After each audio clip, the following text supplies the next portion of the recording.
Đặt trước coi.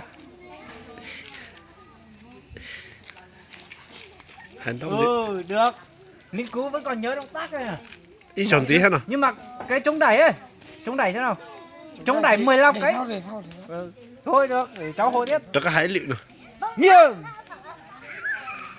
Đằng sau, quay. Nghiêng. Bên phải, quay. Bên trái, quay.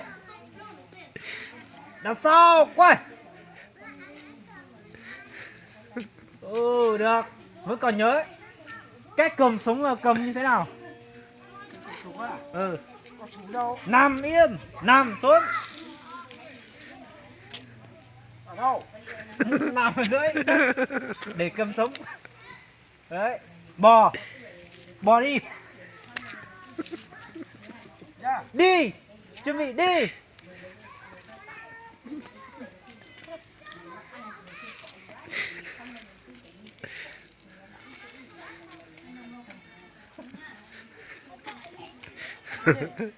Đứng dậy. Đặt sao quay. Cái liều đạn, cách cầm liều đạn nào? Thì cách cầm liều đạn. Ừ. Ừ. Ném. Bắt đầu ném.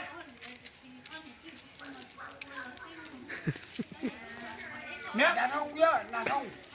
Ném rồi nam. Đang cầm cái chốt đó à? Đúng rồi, đang cầm cái chốt. Ném. Bày ra. Rồi nằm xuống, tránh liều đạn. Nằm xuống, tránh liều đạn. Rồi, mình đã nổ rồi. Đấy. Không, nó đến chỗ này nó nổ luôn mà. Đúng rồi. Thì cháu ấy bảo là chú phải nằm xuống ngay, chứ không là không có lên đạn. Ném cho mình mới nằm. Không thì mất cả đầu. Đúng rồi, chú thực hiện lại nào. Bắt đầu, cầm lên đạn. Rút điện đạn ra. Rồi. Rồi. Quay cái đá đấy là điện đạn đây. Cho vào cái đàn kia. Cho gần thôi. Đấy, thì nó nổ. Cho gần thôi. Bắt đầu. Một à? Một. Rút điện đạn. Cho bạn tí nhá. Nhưng mà nó vào chỗ kia cũng kẹt nó. Không, cho gần thôi. Không là vào ô tô người ta là nổ cái ô tô người ta ấy. Rồi, ném. Ném. Ném rồi. Rồi, nằm xuống. Tránh liều đạn. Vào rồi. Thì nằm xuống tránh liều đạn rồi. Nó nổ. Đúng rồi. Nó không vào cái chuồng kia đâu mà. Đúng rồi. Nhưng mà vẫn là người sẽ bị. Đúng rồi, người sẽ bị mà.